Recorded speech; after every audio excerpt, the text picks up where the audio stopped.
बिस्मिल्लाहिर्रहमानिर्रहीम। अस्सलाम वालेकुम स्टूडेंट्स। इलेक्ट्रॉनिक्स में आज का हमारा टॉपिक है रेक्टिफिकेशन। हम इससे पहले डायोड की कंस्ट्रक्शन के बारे में और उसकी वर्किंग के बारे में जो है वो डिस्कस कर चुके हैं कि डायोड एक स्विच की तरह बिहेव करता है और उस स्विच का पर्पज़ ये है कि अगर वो फॉरवर्ड बाइस हो तो वो करंट को अलाउ करता है और अगर वो रिवर्स्ड बाइस हो तो करंट को रोकता है। डायोड की इसी प्रॉपर्टी को इस्तेमाल करके हम एक प्रोसेस जिसको रेक्टिफिकेशन कहा जाता है वो परफॉर्म करते हैं। अब रेक्टिफिकेशन क्या चीज़ है? रेक्टिफिकेशन एक ऐसा प्रोसेस है जिसके नतीजे में आप एसी वोल्टेज को डीसी वोल्टेज में कन्वर्ट करते हैं। अब एसी वोल्टेज क्या चीज़ है और डीसी वोल्टेज क्या चीज़ है?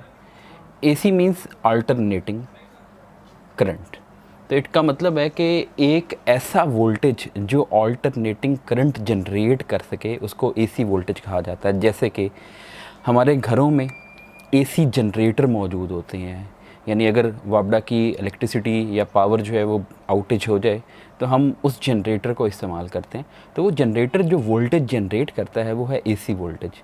वापडा की तरफ से हमारे घरों में आने वाला जो वोल्टेज है वो भी एसी वोल्टेज है। तो इसका मतलब है उससे पैदा होने वाला जो करंट है वो अल्टरनेटिंग शेप में होता है।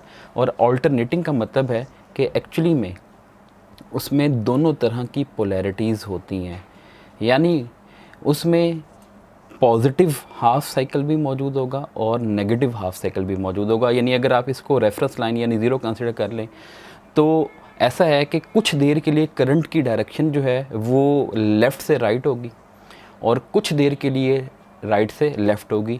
तो यहाँ पर अगर टाइम ज़ीरो है, यहाँ पर जो टाइम होगा वो टी होगा जिसको टाइम पीरियड कहा जाएगा, और ये जो मिड है इसको t/2 या हाफ जो है वो पीरियड कहा जाता है। तो ये आपके पास एसी वोल्टेज जो है वो एक अच्छा एसी वोल्टेज वो स्मूथ साइनोसाइडल वोल्टेज की शक्ल में होता है। दूसरी चीज़ है डीसी वोल्टेज। अब डीसी वोल्टेज का मतलब है ऐसा वोल्टेज जो डायरेक्ट करंट पैदा कर सके, यानी DC means direct current voltage. अब डायरेक्ट करंट जो है वो प्योर डायरेक्ट करंट जो है वो ये होता है कि जिसकी ना तो डायरेक्शन चेंज होती है ना ही उसकी मैग्नीट्यूड चेंज होती है।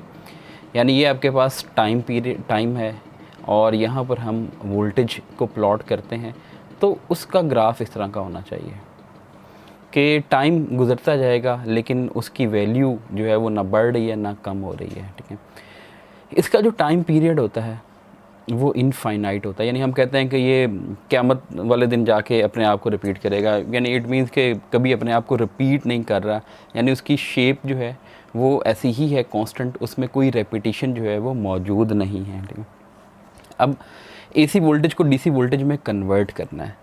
अब कन्वर्ट क्यों किया जाता है? जो एसी होता है ये हाई पावर एप्लीकेशन में ज़्यादा इस्तेमाल होता है और डीसी है वो लो पावर एप्लीकेशन में इस्तेमाल होता है। जैसे कि एक एग्जांपल है आपका मोबाइल। जो मोबाइल फ़ोन के बैटरी है वो 4.7 वोल्ट के राउंड अबाउट होती है, उसको आप जो है वो डीसी वोल्टेज से चार्ज करते हैं और वो वोल्टेज सोर्स भी जो है वो डीसी सोर्स होता है। घरों में बच्चों के छोटे मोटे खिलौने जो होते हैं उसके अंदर जो है वो आप देखते हैं सेल डलते हैं और वो जो सेल होते हैं वो डीसी वोल्टेज प्रोवाइड करते हैं। इसका मतलब है ज़्यादातर जो लो पावर एप्लीकेशन है उसमें डीसी को यूज़ किया जाता है, लेकिन इसको आपने जनरलाइज़ नहीं कर देना कि जी हमेशा ही जो है वो डीसी वोल्टेज लो पावर में इस्तेमाल होगा। तो कुछ हाई पावर एप्लीकेशन भी होती हैं जिसमें डीसी को इस्तेमाल किया जाता है। तो इन जनरली आपने ये देखना है रेक्टिफिकेशन वो प्रोसेस जिसमें एसी वोल्टेज को डीसी वोल्टेज में कन्वर्ट किया जाता है। अब रेक्टिफिकेशन परफॉर्म करने के लिए किसी न किसी सर्किट का तो सहारा लेना पड़ेगा और जिस सर्किट का हम सहारा लेंगे उसको रेक्टिफायर कहा जाएगा। अब ये जो रेक्टिफायर है it is a circuit which converts AC voltage into DC voltage. अब रेक्टिफिकेशन की दो टाइप्स हैं, एक को कहा जाता है हाफ वेव रेक्टिफिकेशन जिसके बारे में आज हम डिस्कशन करेंगे, और दूसरी है फुल वेव रेक्टिफिकेशन जिसको हम नेक्स्ट लेक्चर में डिस्कस करेंगे। अब हाफ वेव और फुल वेव रेक्टिफिकेशन जो है उसका जो है डिफरेंस क्या है?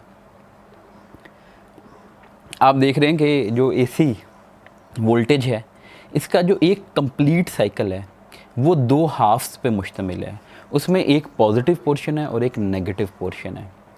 अब हाफ वेव रेक्टिफिकेशन जो होती है ये क्या करती है, ये जो एसी साइकिल है इसका सिर्फ एक हाफ जो है उसको रेक्टिफाई कर देती है, यानी उसको जो है वो कन्वर्ट कर देती है डीसी में।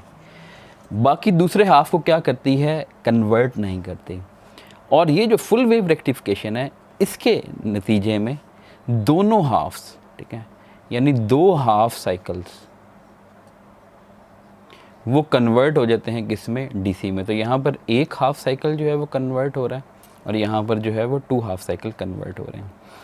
अब हमने सबसे पहला जो काम है रेक्टिफिकेशन को फ़िलहाल अब जो है वो 2-1 मिनट के लिए हम साइड पे रखते हैं। सबसे पहले मैं आपको जो है वो एक इंट्रोडक्शन जो है वो दोबारा से दे देता हूँ ट्रांसफार्मर का। वैसे एफएससी की फ़िज़िक्स में चैप्टर नंबर 15 का लास्ट टॉपिक है ट्रांसफार्मर। ट्रांसफार्मर एक ऐसा डिवाइस है जो एक एसी वोल्टेज को लार्जर या स्मॉलर एसी वोल्टेज में क्या कर देता है, कन्वर्ट कर देता है। अब आप देखें ये ट्रांसफार्मर जो है वो किस प्रिंसिपल के ऊपर वर्क करता है, तो आप कहते हैं ये transformer works on the principle of mutual induction. इसमें एक कॉइल जिसको प्राइमरी कॉइल कहा जाता है और दूसरी कॉइल जो है वो क्या होती है, सेकेंडरी कॉइल। और दरमियान में ये जो 2 लाइंस मैंने लगाई हैं, ये 2 लाइंस जो हैं इनको कोर कहा जाता है। यानी ज़्यादातर इन कॉइल्स को किसी न किसी मटेरियल के ऊपर जो है वो वाउंड किया जाता है। तो ज़्यादातर आयरन यूज़ किया जाता है, तो ये आयरन की कोर को ज़ाहिर कर रहा है, यानी आयरन का एक फ्रेम ले लिया और उसके ऊपर आपने प्राइमरी और सेकेंडरी कॉइल्स को लपेट दिया। यहाँ पर जो आप वोल्टेज दे रहे हैं उसको कहेंगे वीपी, और इस कॉइल में जो टर्न्स की तादाद होगी उसको कहेंगे एनपी। यहाँ पर जो वोल्टेज हमें बदले में मिलेगा वो होगा वीएस, यानी सेकेंडरी वोल्टेज, और इस पे जो टर्न्स की तादाद है कॉइल पे वो है एनएस। और ये वीएस ओवर वीपी की रेशो बराबर होती है एनएस ओवर एनपी की ratio. Faraday's law of electromagnetic induction से आप निकाल सकते हैं। अब अगर आपने वीएस की वैल्यू निकालनी है, यानी सेकेंडरी वोल्टेज जो है उसकी वैल्यू निकालनी है, तो वो होगी NS over NP into VP. ये जो एनएस ओवर एनपी है इसको स्मॉल एन कहा जाता है। स्मॉल एन का मतलब है टर्न्स रेशो, सेकेंडरी की टर्न्स डिवाइडेड बाय प्राइमरी की टर्न्स, इन दोनों की जो रेशो है, और मल्टीप्लाइड बाय वीपी। अब अगर 3 डिफरेंट केसेस में यहाँ पर लिखूँ, पहला केस है दोनों के टर्न्स की तादाद बराबर हो। अगर n 1 हो तो उस वक्त Vs और Vp जो है वो क्या हो जाएंगे, बराबर हो जाएंगे।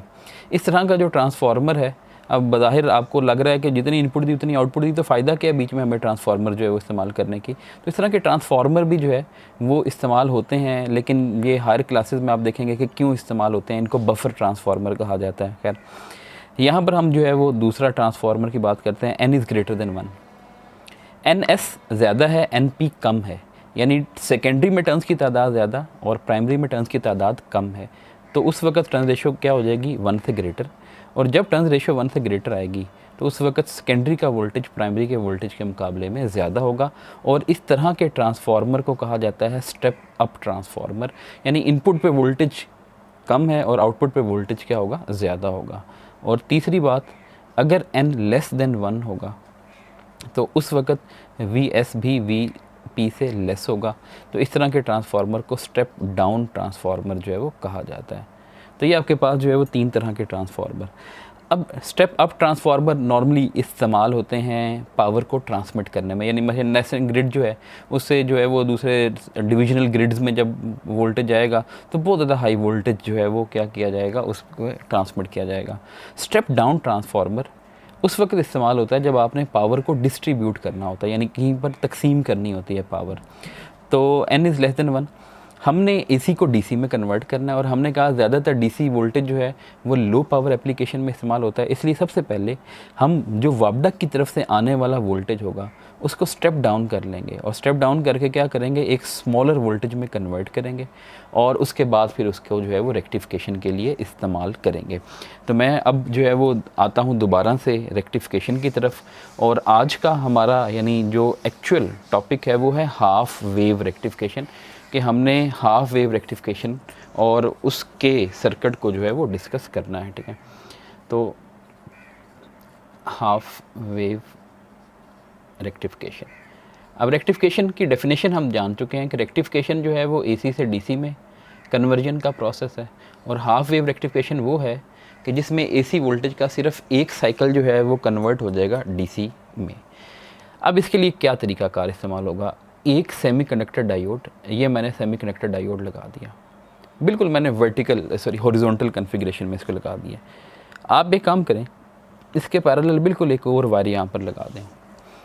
ये पैरेलल वायर जो है वो किस चीज़ के तौर पे ऑपरेट करेगी? ये वायर जो है वो रेफरेंस वोल्टेज के तौर पे ऑपरेट करेगी। आप जानते हैं पोटेंशियल डिफरेंस जब भी लेना होता है तो हमेशा एक पॉइंट का potential with respect to another point देखा जाता है, और जिस पॉइंट के रिस्पेक्ट से देखा जाता है उसको रेफरेंस कहा जाता है। तो ये हमारा रेफरेंस पॉइंट है जिसको आपने ग्राउंड कंसिडर कर लिया। अब इसकी लेफ़्ट साइड पे ये दो टर्मिनल्स हैं जो कि इसको एसी वोल्टेज देने के लिए इस्तेमाल किए जाएंगे, और राइट साइड पे ये दो टर्मिनल्स हैं जो कि डीसी वोल्टेज आउटपुट के तौर पे लेने के लिए इस्तेमाल किए जाएंगे। तो इन दो लेफ़्ट वाले टर्मिनल को इनपुट टर्मिनल्स और राइट वाले टर्मिनल को आउटपुट टर्मिनल्स कहा जाएगा। मैं यहाँ पर जो है वो क्या करता हूँ, वापडा की तरफ से आने वाला जो वोल्टेज है वो अप्लाई कर देता हूँ, ठीक है।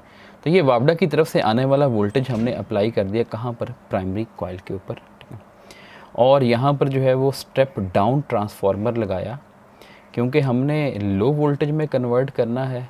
तो स्टेप डाउन ट्रांसफार्मर पहले ही स्टेप में एक बड़े एसी वोल्टेज को क्या करेगा? एक स्मॉलर एसी वोल्टेज में कन्वर्ट कर देगा। तो इसका मतलब है ये आपके पास NP, ये हमारे पास NS, और यहाँ पर इन दोनों पॉइंट्स के दरमियान जो वोल्टेज आ रहा है वो एसी वोल्टेज होगा।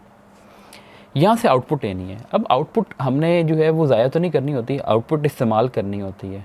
इसका मतलब है यहाँ पर कोई ऐसा सर्किट लगा हुआ होगा जिसको आपको डीसी वोल्टेज प्रोवाइड करना है। मतलब यहाँ पर हो सकता है मोबाइल की बैटरी लगी हुई हो ताकि वो चार्ज हो सके, या हो सकता है यहाँ पर जो है वो एक डीसी फ़ैन लगा हुआ हो जिसको ऑन किया जा सके, हो सकता है यहाँ पर एक डीसी बल्ब लगा हुआ हो जिसको आप ऑन कर सकें।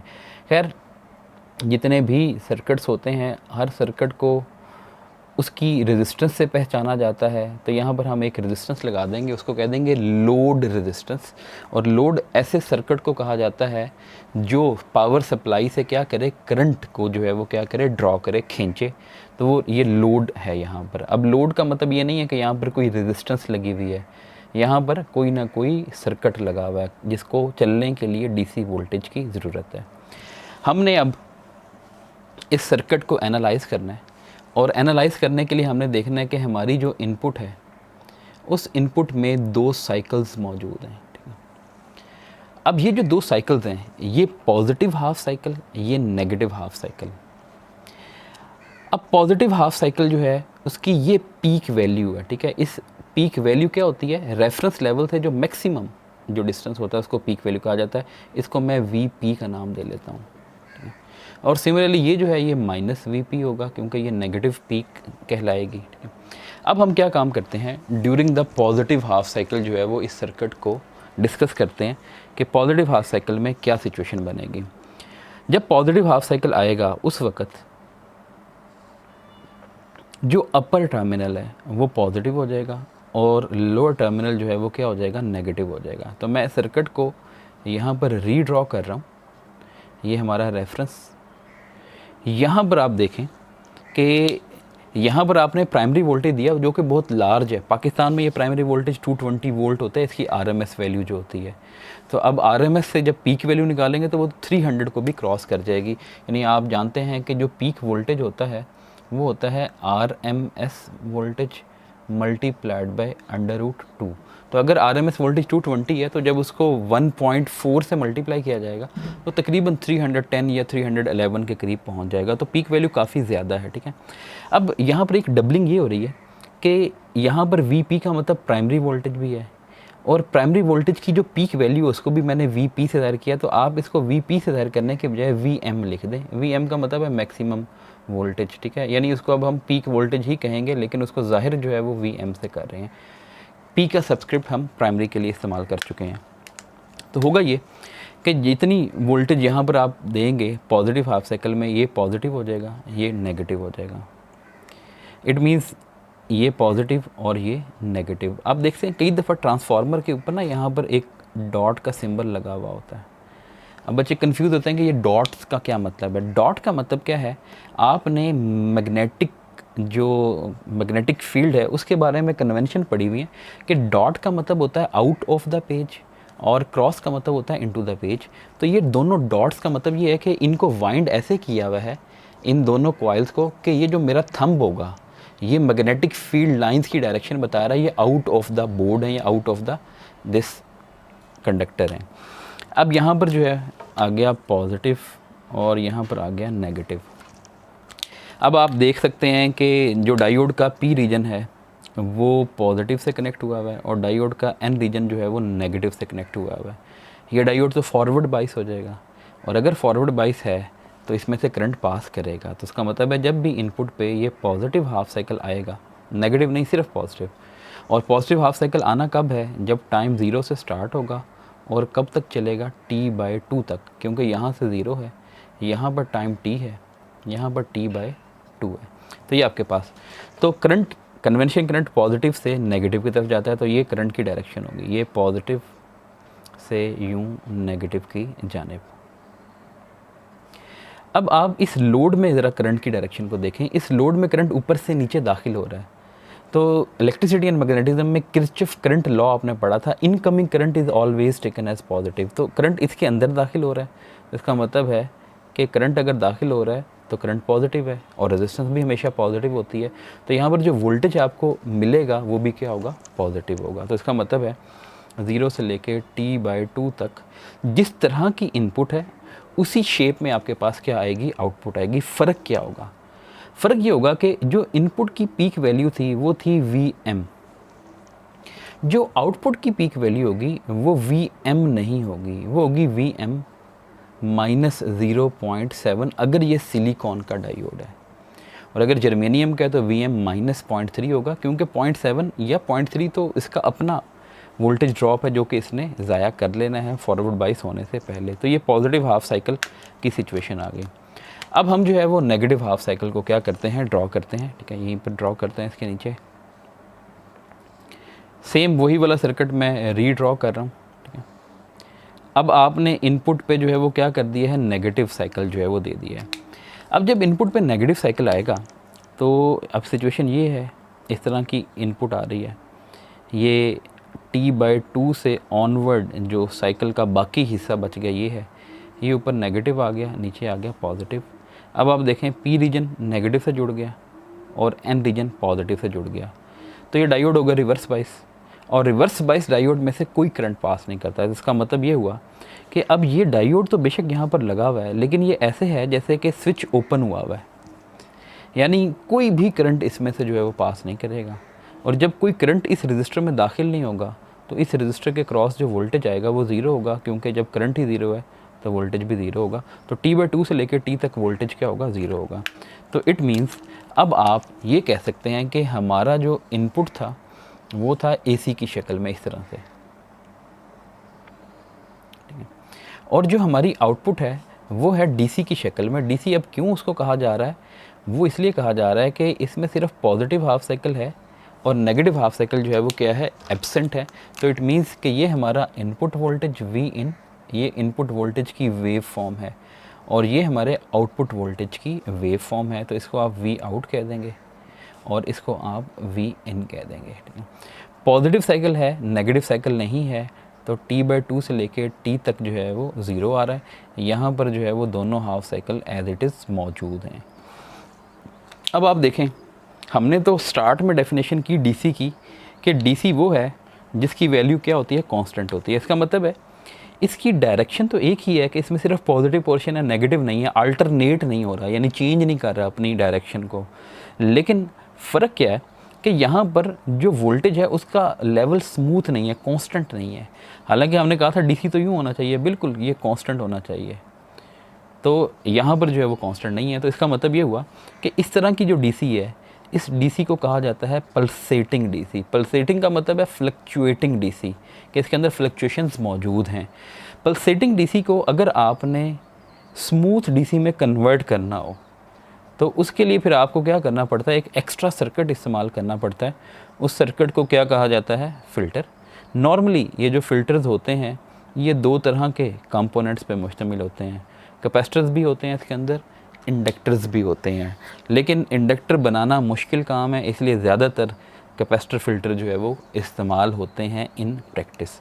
अब एक लास्ट चीज़ कि हमने सबसे पहले जो है वो कुछ मैथमेटिकल टर्म्स जो है वो याद लिख लेनी है कि आउटपुट की जो पीक वैल्यू होगी वो इनपुट की पीक वैल्यू से 0.7 वोल्ट क्या होगी, कम होगी इन केस ऑफ सिलिकॉन, और 0.3 कम होगी इन केस ऑफ जर्मेनियम, ठीक है। लेकिन अगर इनपुट बहुत लार्ज हो तो उसमें से 0.7 माइनस होने से कोई फ़र्क नहीं पड़ता। इसका मतलब है इनपुट और आउटपुट की पीक वैल्यू ऑलमोस्ट क्या होती हैं, सेम होती हैं। 0.7 या 0.3 से इतना डिफरेंस जो है वो नहीं होता। दूसरे नंबर पे जो आउटपुट है उसकी जो एवरेज वैल्यू है, ठीक है। एवरेज वैल्यू क्या होता है कि आप देखते हैं फ्लक्चुएशंस जो है आ रही हैं तो आप उसकी एवरेज वैल्यू निकालते हैं। वो एवरेज वैल्यू किसके बराबर होती है, वो होती है जो आउटपुट की पीक वैल्यू आई है उसको डिवाइड कर दिया जाता है किससे, पाई से। तीसरे नंबर पे जो आपके पास एफिशिएंसी है इसकी, वो एफिशिएंसी होती है 40.6%, ठीक है। तो ये आपने हाफ वेव रेक्टिफायर की एफिशिएंसी, इसकी कैलकुलेशन हमारे कोर्स में नहीं है इसलिए हमने इन चीज़ों को रिमेंबर करना है, ठीक है। और लास्ट चीज़ के आउटपुट पे जो करंट होगा उसकी एवरेज वैल्यू क्या होगी। तो लाजमी सी बात है I is equal to V over R, तो V की वैल्यू आपके पास है उसको जस्ट R से डिवाइड कर दें तो आप लिखेंगे V आउट एवरेज, यानी आउटपुट की जो एवरेज वैल्यू है वोल्टेज की उसको डिवाइड कर लिया जाएगा किससे, लोड रेजिस्टेंस से। तो ये हमारी जो है वो मैथमेटिकल कंसिडरेशंस और ये हमारी जो सर्किट की वर्किंग है उसको हमने देख के ग्राफ जो है वो बना लिया। तो अक्सर स्टूडेंट्स पूछते हैं कि सर ये शॉर्ट क्वेश्चन में है या लॉन्ग क्वेश्चन में, तो ये एक लॉन्ग क्वेश्चन वाला आर्टिकल है कि define rectification, what is a rectifier, और उसके बाद फिर ये right a note on the working of half wave rectifier. तो आपको सर्किट बनाना है, सर्किट बना के पॉजिटिव हाफ साइकिल और नेगेटिव हाफ साइकिल को अलग अलग जो है वो क्या करना है, एक्सप्लेन करना है।